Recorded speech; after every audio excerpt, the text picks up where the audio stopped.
VJ and தொகுப்பாளியான மணிமேகலுடைய கணவர் ஹுசைன் சபரிமலை ஐயப்பன் சாமி கோவிலுக்கு போறதுக்காக மாலை அணிந்து விரதம் இருக்க தொடங்கியிருக்காரு. அந்த விஷயம் தான் இப்ப பேசும் பொருளா இருக்கு. அதோட அந்த வீடியோ இப்போ வைரல் ஆயிட்டு வருது. திருமணத்துக்கு முன்னாடி நான் ஒரு பையனை காதலிக்கிறேன், அவர் பேரு ஹுசைனு மணிமேகலை தன்னுடைய வீட்டில் சொன்னதும் அவங்களுடைய அப்பா கோபத்தில் துடுப்பத்தையே எடுத்து அடிக்க வந்துட்டாராம். வேற மதத்தில் எப்படி நாம கல்யாணம் பண்ணி கொடுக்க முடியும்னு கடுமையாக எதிர்த்திருக்காங்க. பெற்றோருடைய சம்மதம் கிடைக்காதனால தான் மணிமேகலை வீட்டை விட்டு வெளியேறி ஹுசைனை தன்னுடைய விருப்பத்தின் பேரில் காதல் திருமணம் செய்து கொண்டாங்க.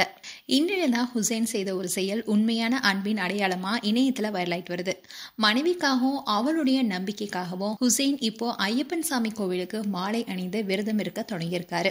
இதை பத்தி மணிமேகலை அவங்களுடைய சோசியல் மீடியா பேஜ்ல ஒரு போஸ்ட் போட்டிருக்காங்க.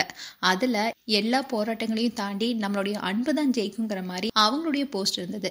ஹுசைனுடைய இந்த செயலுக்கு சோசியல் மீடியால பெரிய வரவேற்பு கிடைச்சிருக்கு. இதை பார்த்த பலரும் உண்மையான அன்புக்கு மதம் இல்ல, இதுதான் உண்மையான காதல்னு ஹுசைனை பாராட்டிட்டு வராங்க. ஆனா ஒரு சிலர் ஹுசைன் இப்படி மதம் மாறி வேற மதத்தை சார்ந்த கோவிலுக்கு போறாரு, ஆனா மணிமேகலை ஹுசைனுக்காக மதம் மாறுவாங்களான்னு சீண்டிட்டு வராங்க. ஏற்கனவே சில வருஷத்துக்கு முன்னாடி ரம்ஜான் பண்டிகையோட மணிமேகலை முஸ்லிம் பெண்கள் அணியிற உடைய அணிந்தது அந்த நேரத்துல பெருசா பேசப்பட்டுச்சு. மணிமேகலைய ஹுசைன் மதம் மாற்றி விட்டார்னு இது லவ் ஜிஹாத் அந்த சமயத்துல சிலர் கமெண்ட் கொடுத்துட்டு வந்தாங்க. இன்றையதான் மணிமேகலை ஹுசைனுடைய வாழ்க்கையில பல மாற்றங்கள் ஏற்பட்டுச்சு. அவங்க மிகப்பெரிய அளவுல முன்னேறி இருக்காங்க.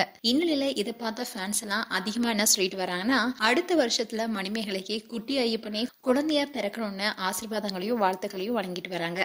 மணிமேகலை அண்ட் ஹுசைனுடைய இந்த பயணம் காதல் மட்டுமே முக்கியம், மதங்கள் அன்பை தடுக்கிறது கிடையாது என்பதை அழுத்தமா நிரூபிச்சிருக்காங்க. மேலும் இந்த வீடியோ குறித்து உங்களுடைய கருத்துக்களை கமெண்ட் செக்ஷன் சொல்லுங்க.